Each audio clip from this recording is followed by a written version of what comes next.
texte, on le disait, fixe tout simplement la stratégie énergétique pour les années à venir.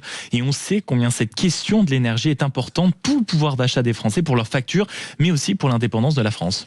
Et oui, Maxime, enfin une décision. Oui. Vous dites enfin parce que le texte est attendu quand même depuis près de 3 ans. Alors je dis surtout enfin parce qu'il se dégage enfin des lignes directrices claires après des années d'atermoiement, d'hésitation, d'indécision très préjudiciable pour les acteurs du secteur. Ce texte met enfin le cap vers le nucléaire. La France va continuer l'exploitation des centrales, même celles qui devaient être fermées, construire 6 EPR2, ces réacteurs de nouvelle génération. Il y aura donc une augmentation de la puissance des réacteurs existants, et le tout pour un investissement de 83 milliards d'euros. Du côté de l'éolien et du solaire photovoltaïque, le texte n'instaure pas un moratoire, comme le souhaitait une partie de la droite, mais il ralentit tout de même le rythme de développement au vu des coûts générés et puis des désagréments causés aux habitants. Donc on se calme un peu sur ces formes d'énergie renouvelable et donc enfin un cap clair. Ce n'est pas le tout nucléaire, Maxime, c'est le très nucléaire. Donc en réalité, pas de quoi se plaindre, mon cher Franck, parce que finalement, on se rappelle du discours de Belfort prononcé par Emmanuel Macron, c'était en 2020, et il avait déjà plaidé pour un certain retour en force du nucléaire. Oui, peut-être, c'est vrai, vous avez raison, mais combien d'années avons-nous perdu dans un secteur où les investissements doivent se faire tôt, où la formation des professionnels compétents, très techniques finalement, doit s'anticiper. Pour parler du président Macron, pardon, mais quelle inconsistance en la matière, quelle inconstance en la matière. Ministre de l'économie, il autorisa la vente de la branche énergie d'Alstom, qui fabriquait les turbines des réacteurs nucléaires. Ça, c'est sûr. Président, en novembre 2018, il annonça la fermeture de 14 réacteurs nucléaires. Et en juillet 2019, il met en œuvre l'arrêt de Fessenheim, laissé en suspens par son prédécesseur. Et que dire d'Elisabeth Borne ?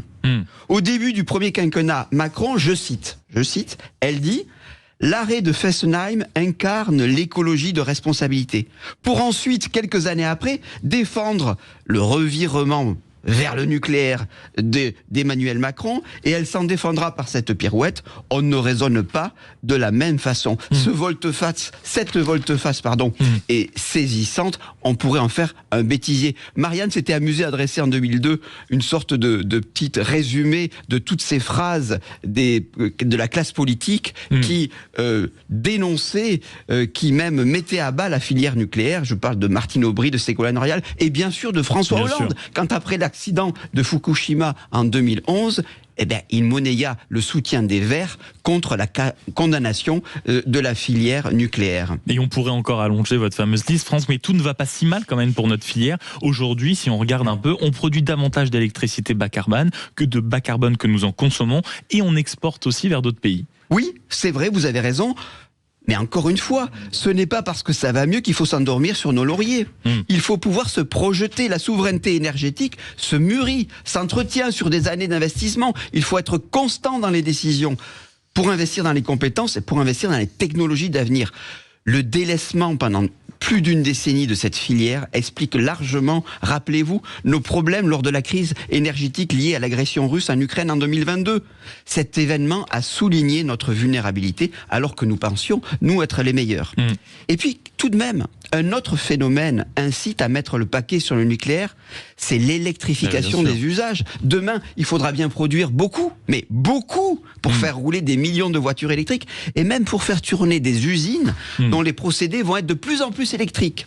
De quoi faire tourner les centrales nucléaires à plein régime dès demain. Et surtout avec la technologie, notamment l'intelligence artificielle qui demande une énergie absolument considérable. Vous avez bien raison, mon cher Franck.